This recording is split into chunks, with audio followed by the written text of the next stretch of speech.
Hey guys, what's up? Welcome back to Apricot Vibes, the only place where if you do apricot and waka pass with time, just like that. Hey guys, how are you? How is everyone? Welcome back. We're here for another episode, another discussion, another talk. Wow, Jesus help me. Another talk. Don't mind what I just said. Anyway, I have with me Kenny. We already know him. I've given him intro in the last episode, so I don't need to do take it. And then I also have my two lovely sisters. I have to call, what I call you at church is what I'm going to have to call you here. Because I can't say your name. So, Sister Shayi. I cannot just say your name. It's not like that. And the reason why, for those who don't understand, she is definitely much older. So, sign of respect. As a Nigerian. Even me just saying her name, my tongue will bite me. Anyway. And then we also have Bumi. Hello. How are you? Welcome. Thank you. Thank you for joining us. How are y'all doing? Good. Good. Very good. Good. Cold. Yeah. Cold. It's really cold. Mm-hmm. And it's raining too. Mm-hmm. So I just want to sleep. But we move. We're going to be talking about today we're talking about what I think needs to be talked about, having uncomfortable conversations. But first I want to ask, have any of you had uncomfortable conversations? Like uncomfortable conversations in every sense of the word, meaning whole shebang. Sure. Definitely. Yeah. From the parentals to friends to work. Yeah. All the time. All the time? What was that like for you since you said yeah first? Sometimes I just have to wait, like in my mind, like is it a conversation I need to have or not? If I have to, then I'll just go with it and just have that conversation, and then it kind of resolves itself, and then it's easier to have those conversations. So they're not always necessary, is what I'm hearing? Not all. So especially if you're not the one that is bringing or starting the conversation. So for instance, so let's say we work, right? So let's say I have maybe like a client talking about maybe like their sexuality in too much detail and things like that, and then I'm not like ready for that conversation. I never like, said it. okay. Then I just have to like just go ahead with that conversation, right? So I don't really have a choice. I just have to, because that's why I'm there, right? I just have to be in that conversation. And you can't actually tell them anything after, because they might not open up as much as they want to. That makes sense. So there's some that are unsolicited, and there's some that you just have to have. You just have to. Yeah. What about you, Sister Shay? I would say yes. I've had to have uncomfortable conversations, but that's more on like personal level, like personal relationships. Yeah. I've not had to have too much with work, but I've also, like, I think at one point I've had to have one, with one of the management. There's a thought process before you have an uncomfortable conversation. I don't think anybody ever knows that. For me, anyways, I've played the conversation at least 3 different times, 3 different ways, maybe more, and also planned how it may or may not end up before I even have this conversation. And I think that plays a lot in should this conversation be even had in the first place. But I feel like, I don't think that yours is different because work, I get it. But I feel like it should always be had because there's a reason I'm uncomfortable. So I need to tell you about it, but I need to figure out how I'm going to do this. And I think that's where the thought process is coming from, is the how we're going to do this. How and when, as well as, what is it that you want to talk about? Yeah. Those are like the main aspects that is very important. I saw an article that says the things that you have to consider is the what happened, the how, like it began, and something else, a third part. and all those things play and how uncomfortable the conversation can get. And the when is actually very important because when so if you don't time it well, it will basically determine how it will end. So it's very important to know the right time to actually have the conversation. Oh, that's so awkward. And I'm awkward. I make things more awkward than it needs to be. If I had yesterday, I went to a birthday event and somebody, my phone fell on the floor and it's inside a house. So, there's carpet on the ground. So I wasn't really tripping. And this lady was trying to say something and she was stepping on the corner of my phone, right? But I was like, oh, she's gonna get off. I'll just wait. I'll wait for her to move. But my sister was like, get your phone. She's like, get your phone. I was like, no, it's okay. I don't want to be weird. She's talking. And she was like, man, move. And she went and got the phone. And the lady was like, oh, I'm so sorry. And she gave it to me. And I was just like, oops. My sister was like, what's wrong with you? So for me, that was awkward, and I was already making it even more awkward than it needed to be. So I think, again, it's a lot of internal conversations, internal discussions. So I guess the next question is, does the who matter? Actually, that was what was in my head. It does. Because Why does it matter? Because some people do not want to have uncomfortable conversations. And when you have to have it with those people, it's more complicated. Yeah. Even though it could also make it easier because, uncomfortable conversations it provides room, gives room for open communication and honest ones as well. So sometimes for people who do not want to have that uncomfortable conversation, they can try to either keep quiet because before you have it, you would definitely expect a response from them because you want to have it with them so that you can probably clear out some things or some misunderstandings and things like that.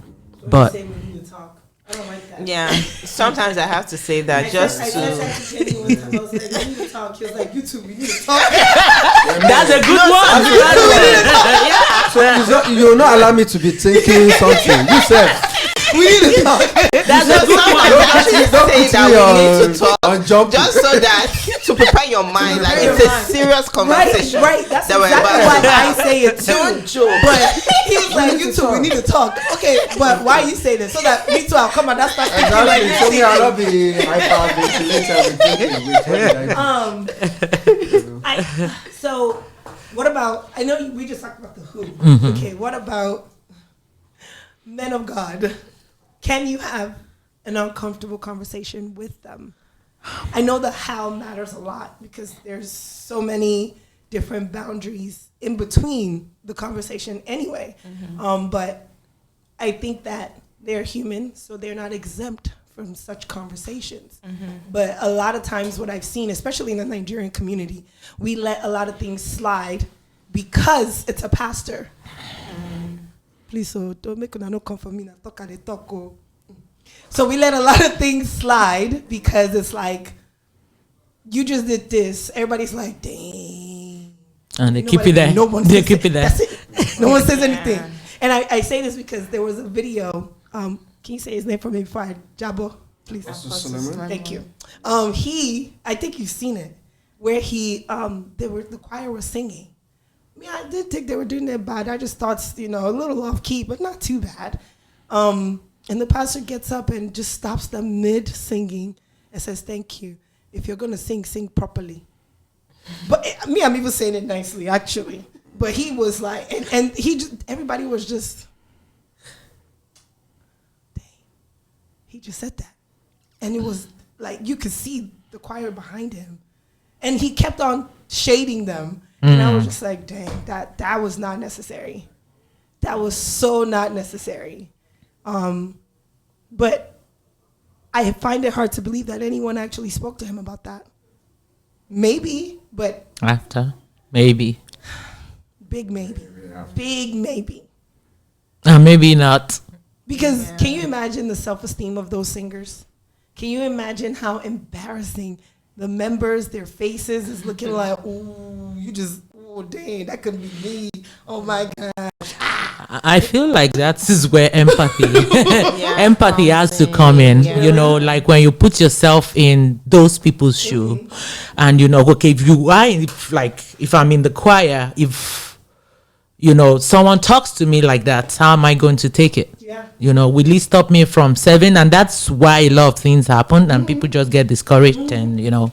And it's a discouragement that's in. You know, the Bible does say, "Do not be discouraged." Right? You keep doing what you're doing for God, but it's not easy when people actually come with the shots and just be firing, pow, pow, pow. Like, I'm trying my best here. Like, I know if I'm off key, you don't have to tell me middle of service. So people are trying their best to maybe get into it. And we sing. We've been there. We know. Yeah. We know when we're off key. We can see people's faces. You even know. People be like, dang, we sound so bad right now. But Pastor is not going to come up here and just interrupt and stop everything.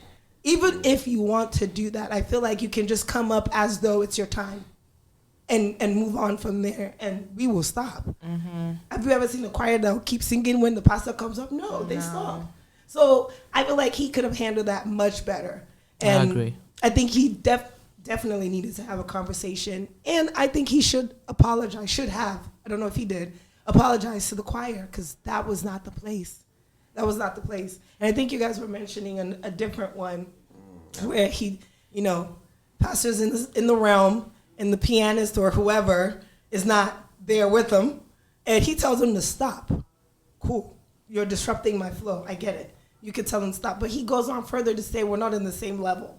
I'm here. You're there. Like using... Thank you. Look at her. I think at the end of this communication, right? Yes, yeah. So, because I'm sure that wasn't his intent. Maybe what he was trying to say is like maybe just change the key a bit, or it just or probably maybe just came out just wrong. Stop. Yeah, I'm okay with the came out stop. wrong. I mean, today we were seeing it. Pastor will tell the pianist to play, and he's trying to talk. Oh, thank you. Thank you. Exactly. Thank you, bro. That is. Is that hard? Thank you, bro. Yeah. And shake God, bro. Thanks. Simple. We move. Moving on.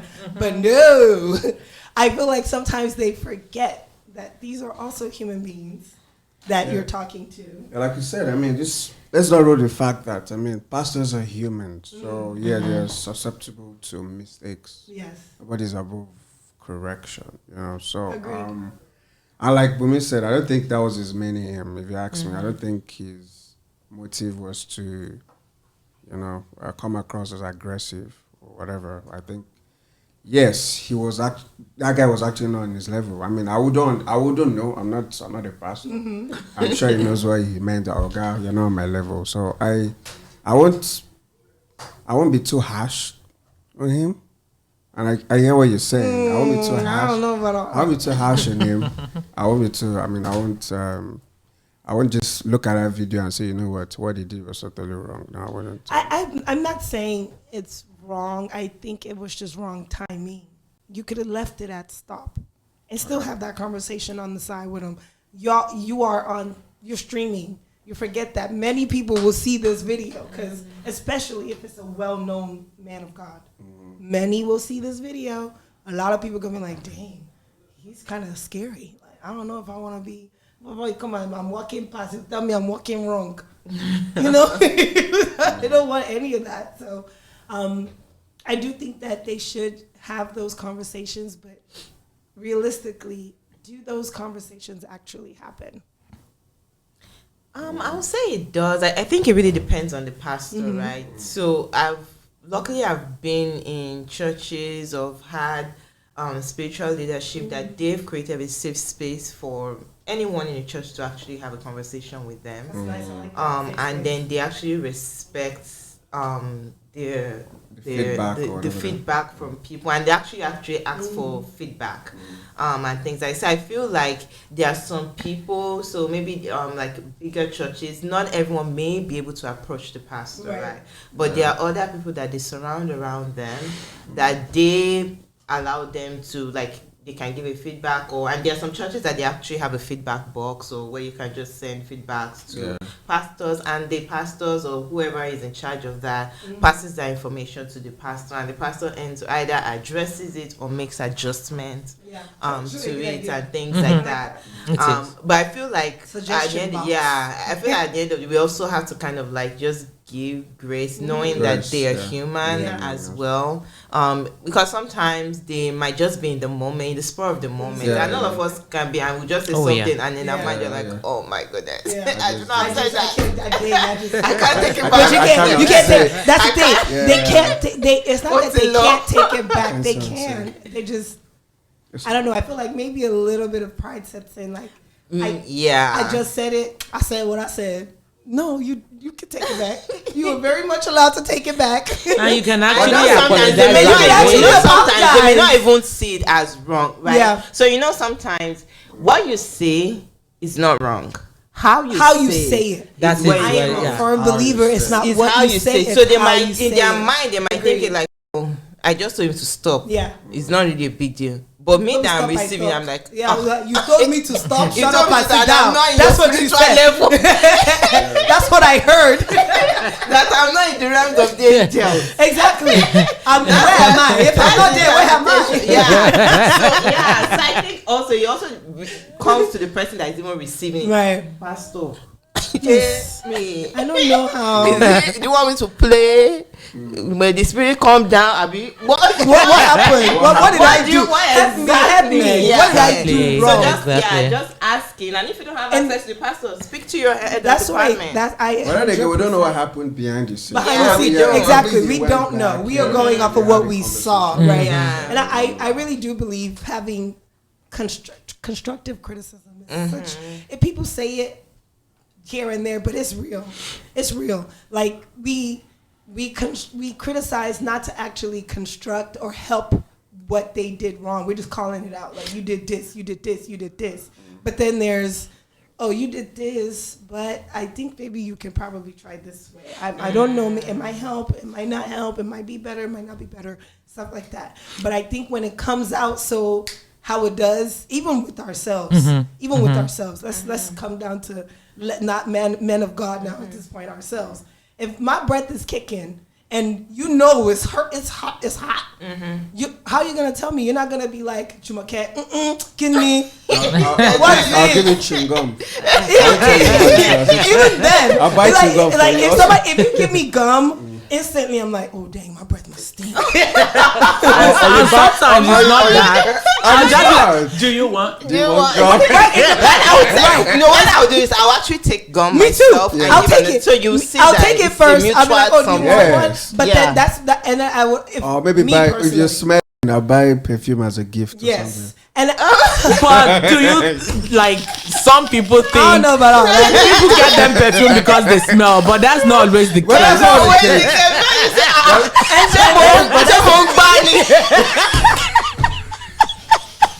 No, for real. That's how it is. Like, personally, because Have you thought about it before? No, I'll be like, when am I going to Why you know that. Is it me? Am I the problem? Is it me?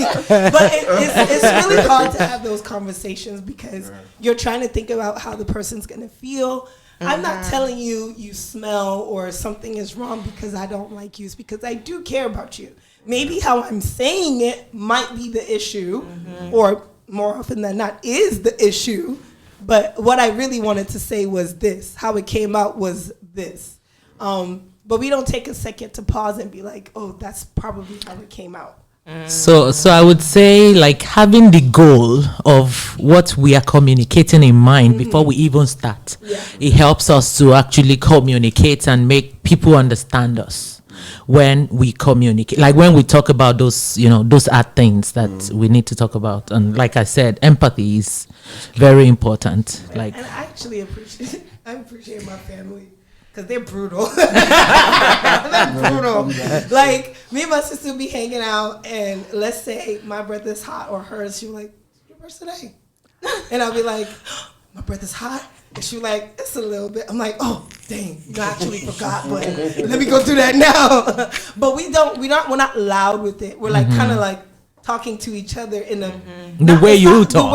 the way we talk, exactly. So I understand the moment she says that, I know, because if our noses are sharp, my nose is sharp. If I smell it, I know it's coming from somewhere, and I'm gonna check if it's me first. If it's not me, where the heck is it coming from? Like you did this. Like I did. Like this morning, I kid you not. I got that. I got the whiff. I didn't say it. I'm like, I got a whiff. you implicate me. It was one day. It was strong. Maybe it's because you know not to hide your face. I was saying, don't look. Oh my God. I said, don't look. And she'd be like, I'm like, no. I'll be like, Jumoka, you implicate me one day. So like I smelled I think I smelled cigarettes or whatever. I smelled something and I'm like, did this person do this? And I asked, they said no. But I know they did. You lying to me, but it's okay. It's all good, whatever. And then I smelled it again and I told Sister Shay, I was like, this person did this and this and this. Her face instantly went to the person and I was like, why are you looking? And she was like, I can't implicate you if you don't look. We're both fine if you look away and act like you didn't see nothing, or do it on the low. But no, so she's unlookingly looking. No, but it's hard to have these conversations, even with our African parents. Suck at this conversation. Yeah, it is, and it's not a shame. They're not good at it. Or even some partners, African parents, based like some that are culturally, that have some warped orientation. Yes. Like I tell you, it's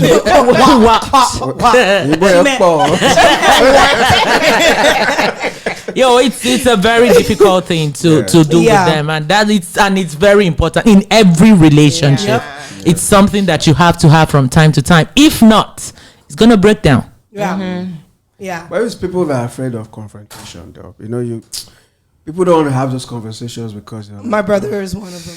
Yeah, but you have to face your fear in the face to be able to address it. He does not like confrontation or uncomfortable talks at all. Lekon will watch you.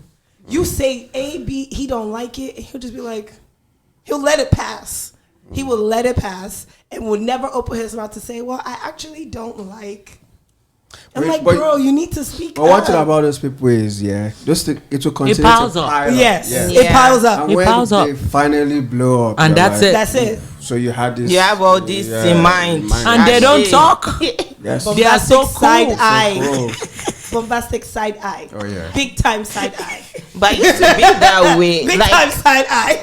I think I used to be that way still.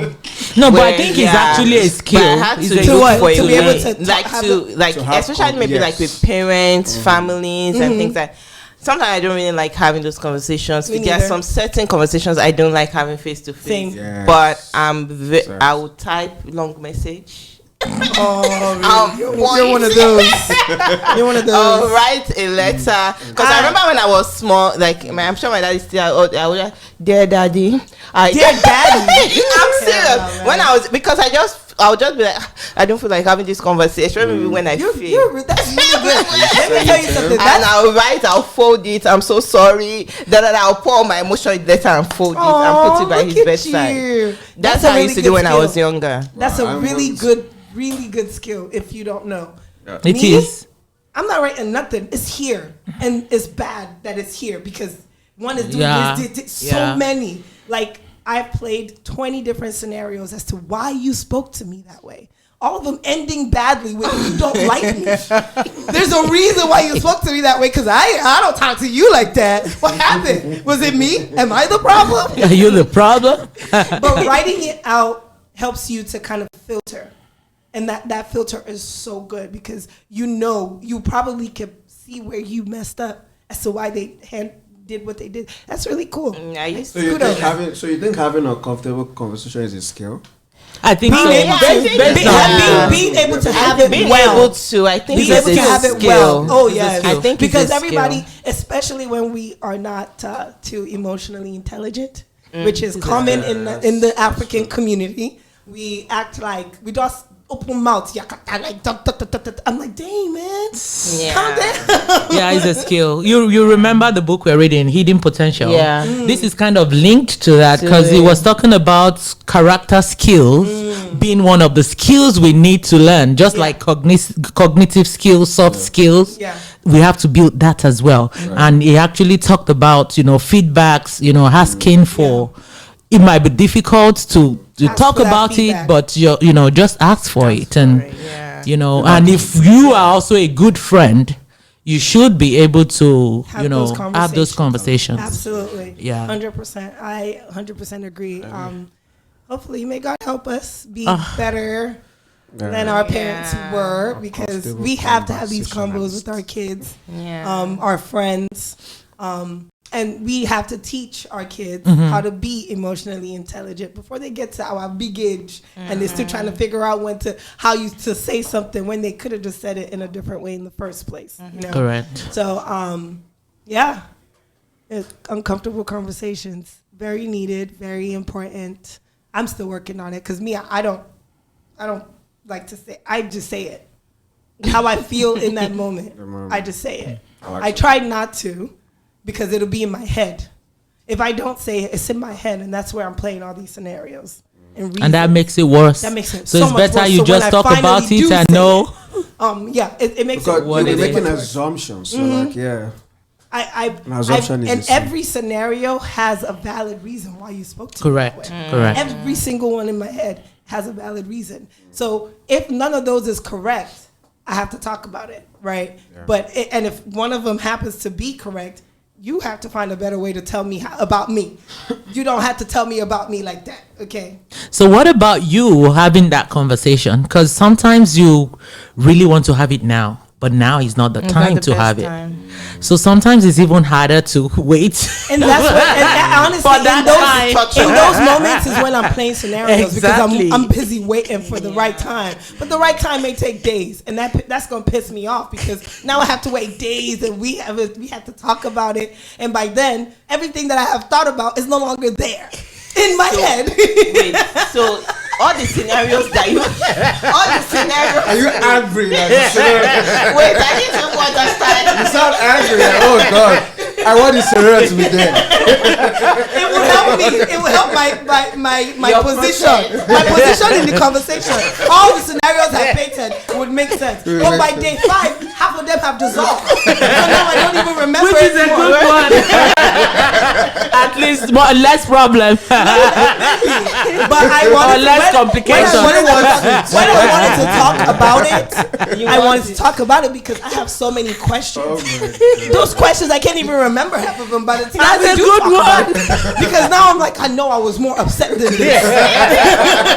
That's a good one. I know I was more mad. Why don't I have Why more you no to say? longer mad? I was just ask something. So whenever those scenarios, so let's say you have like 20 scenarios in your mind, do the scenarios actually play out when you're having those conversations, or not? Some of them do. Okay. Some of them do play out because I'm very, I think critically a lot. Okay. Like I try to think reasons why. Yeah. And most of the time, based on the person that I know, you have a reason why. And if I know you like I think I do, some of them would be correct. Mostly right. So based off of you as a person, I'm thinking A, B, C, all the way to Z. I'm not even joking. Most of them are crazy, but at least, some of them have made sense. Some of them are hit. And I have a question for the person. To guide them to yes. To guide them to the scenario. No, I have a question to guide them, number one, because I need you to know where I'm going. And then I also have a question for after like whatever you say, because I've played this in my head already. So I know what you say is going to warrant me a question. So I got a question. And we just keep going until it makes sense in my head. And a lot of times people look at me as, dang man, you're asking too much questions, but it's not making sense. The dots ain't connecting. It's not clicking. That's why you I keep need to ask asking questions. But some people, they'll just look at me and be like, why are you asking so much questions? Even my mom, like, I don't know. Why are you asking me? I'm like, I don't know. You brought this story to me now. I thought you would have more information. I thought you would have more info. But they don't. So I realized I ask a lot of questions. But yes, to answer your question, most of the time my scenarios are not wrong. So, yeah. Interesting. Any last comments, thoughts, suggestions, advice? So I think personally, that day I discovered that I still need to do better with having uncomfortable conversations. Sometimes it puts you in an uncomfortable situation. And, like the saying, be comfortable being uncomfortable still applies here. Yes. So sometimes you just have to be uncomfortable to be able to have the necessary conversations you need to have to move you forward in any relationship, in your career, in, friendship. So I would say be comfortable being having uncomfortable conversations. Easier said than done, no lie. Correct. But be comfortable being uncomfortable. Maybe that's why I like complicated conversations, because it low key is a comfort zone to know that I can have this conversation and not flinch. Like, I'm ready. Let's talk about it. But then most people around me don't want to talk about it. They don't want to sit down, dissect, figure it out, plan a solution. But I've already done all that in my head. And I'm like, let's just talk about it, please. But do you think uncomfortable conversations are gender related? For men, for example. Y'all sweep stuff up. They sweep it under the rug. They just pick up the rug. You are probably the one always having the conversation. We need to talk. We need to talk. They'll be like, okay, shave me, Exactly. Why is it you that is always saying we need to talk? Exactly. Because we think a lot. Yeah. Women Correct. are more critical thinkers than men. Yeah, A man will break something today and tomorrow and the next day, and then maybe a week later, for a week, nothing happens, right? But completely forgot that it was ripple effects from day 1, 2, and 3. But they'll do like this. They'll pick up the carpet, sweep it under. All right, so how are you doing today? No. Let's go back. Let's go back. Can you blame us? No. Let's take it back and let's talk about it. Let me bring broom for you. What? Oh, yeah. Let's bring that out. Not even regular broom. That Nigerian broom that you have to go like this and sweep. No, you are very right. You're right. Mostly gender. It's rare that you meet a man that's ready for such conversations. Always ready. Yeah. Oh, yeah. And when women meet people like that, it's a little intimidating because you're like, oh, Yeah. okay, you want to talk to? All right. Okay. Or like the ones that will bring the conversation. Like, I'm like, and some people are like, I'm the one that's supposed to be doing this. But we also the same one that will be like, why aren't you doing this? But God will help us.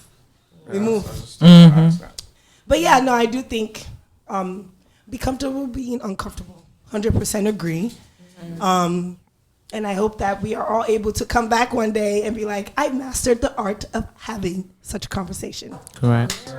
So there we have it, y'all. Have uncomfortable conversations. Be comfortable being uncomfortable. Share your story, please, in the comment section. If you have had conversations like this, if you have had to tell somebody about themselves or vice versa, we love to hear it. So like, comment, subscribe. See you later on Apricot Vibes, the only place where if you do apricot and what? Wakapassitam, just like that. Bye, guys. Bye.